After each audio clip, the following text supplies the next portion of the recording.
When one of Wolverine's most dangerous foes begins to reach across time, it'll be up to the old knucklehead to stop him. What'll happen next? Well, let's hop into the pages of X Lives of Wolverine issue number 1 and find out together, shall we? So then, as we join this big new event story, Wolverine is on the cliffs of Krakoa looking at a broken old pocket watch of his. He says he much prefers them, as being able to physically see the literal seconds tick away always served him better than digital clocks, which always felt like they were lying to him in some way.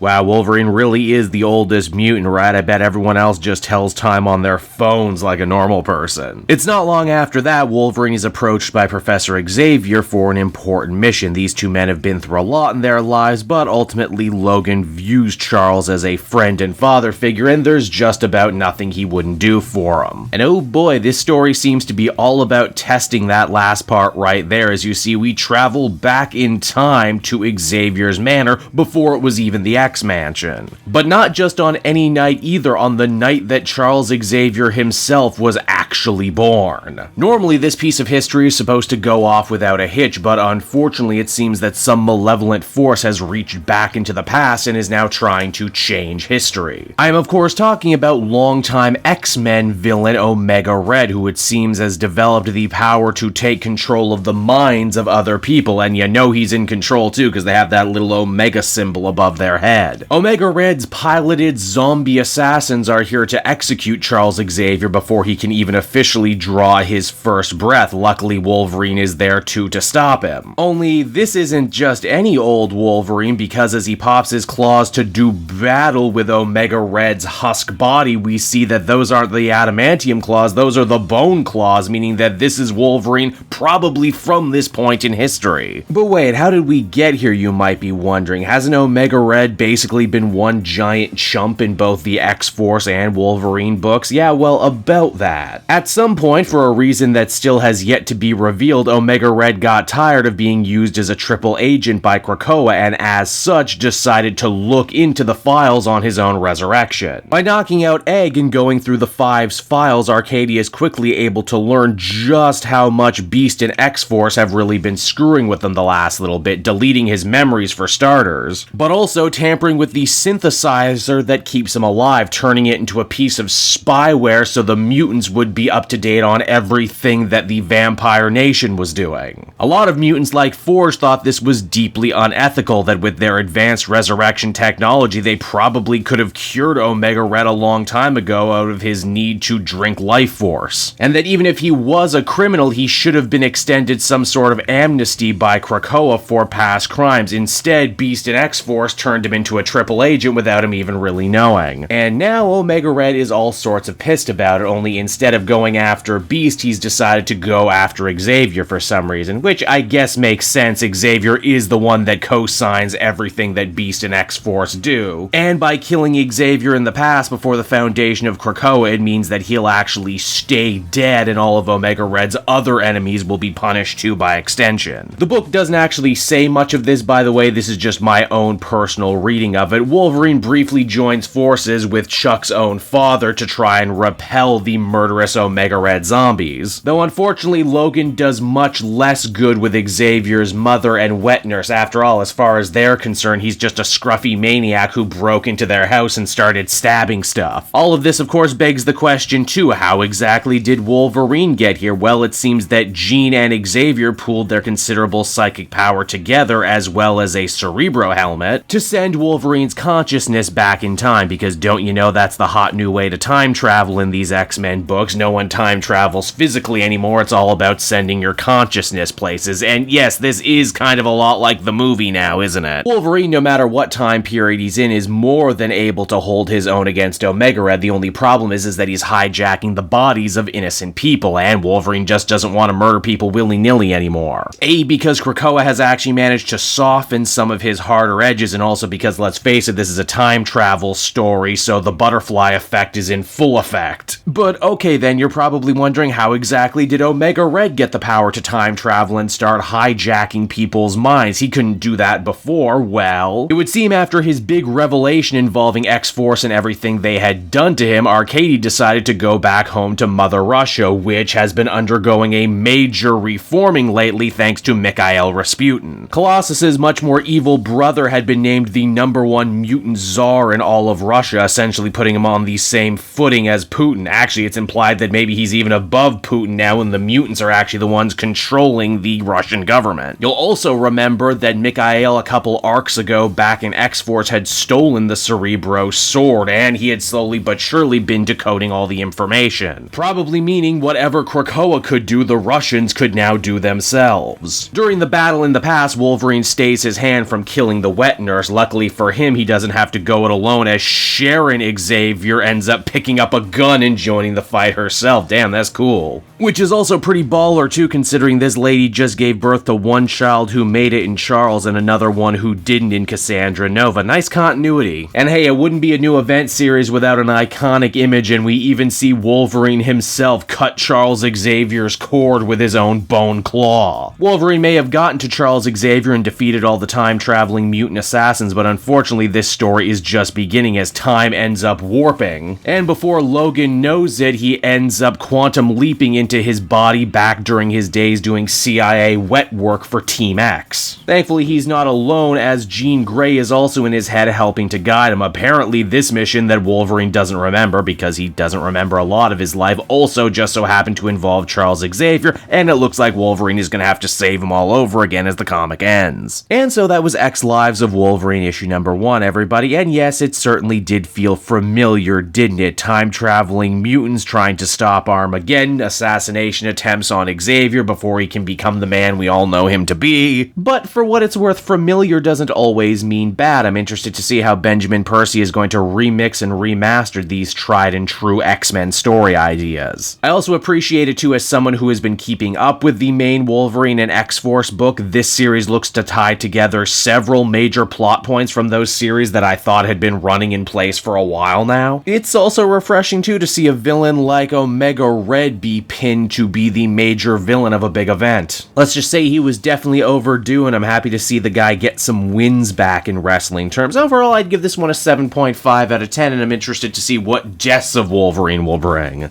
Hey there everyone, it's your old pal Cape Joel again, thanking you so much for watching to the end of the video. I hope you enjoyed it, and if you did, why not check out my Amazon link down in the description. Yes, that's right, the Cape Joel channel officially has its own Amazon storefront now. You can pick up a comic or anything else for that matter, and if you did, you'd really be helping me in the channel. So with that out of the way everyone, I will see you again next time. Bye-bye.